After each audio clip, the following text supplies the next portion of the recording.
Okay, good day. This is Ashleigh D'Antonio with Southwest Team 1. I am not Jason Coyle. I apologize for that, but you'll have me today and he'll be back with you again tomorrow. So we are on the Laguna fire. We're sitting at 16,835 acres, 55% contained, and 320 personnel. So going over what's happening on the fire, the contingency group has finished up their line improvement up to drop point 28. They're working on the road grading, and they moved all the way back around over here to the 151 road.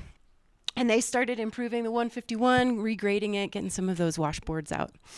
Moving over to Mike, we had really good success in the La Presa drainage. We were using a drone, we call it UAS, to bring fire down to some holding features, some fuel transitions and cliffs.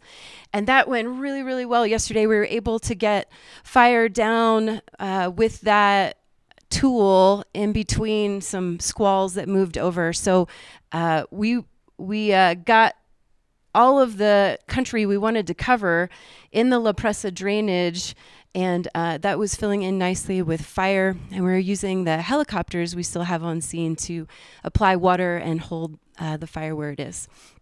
And then moving into around the horn, we had a visitor for a second. So moving around the horn, the UAS module bumped around last evening over to drop point 28 so that they can initiate additional firing with the drone to fill in some of the gaps here above Gallina Ranch and hopefully lock off all of the burning in Division Mike. Moving into Alpha, we started some chipping operations, and unfortunately the chipper broke.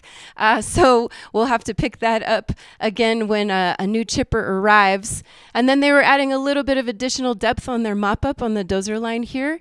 And then we did also get the drone up on that side to apply a little bit of fire to start filling in the gap between the main fire edge and our natural barrier here to tie into the river corridor. Unfortunately, we got just a few of our little PSD balls on the ground to get some fire down, and another squall came over and dropped quite a bit of rain. So we ended up having to pull folks out so that they didn't get stuck on sloppy roads, and then we'll be picking up the drone torch again, I guess, today, hopefully, if it's dried out enough, and just pick up where we left off.